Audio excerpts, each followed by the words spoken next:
MT13A Drone Operation Manual, Safety Instructions. Pre-flight preparation. 1. Charging the drone battery. Connect the USB end of the charging cable to a power adapter. Connect the other end to the battery charging port. The red light illuminates during charging. The red light turns off and the green light illuminates when fully charged. Charging time is approximately 100 minutes. 2. Installing the anti-collision guard. Install the guards onto the four arms of the drone. Note: ensure the guards snap securely into the drone arms.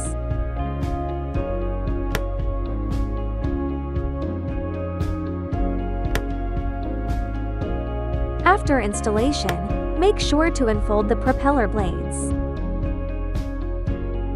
When the drone hits an obstacle, the guards can make it bounce back and stabilize.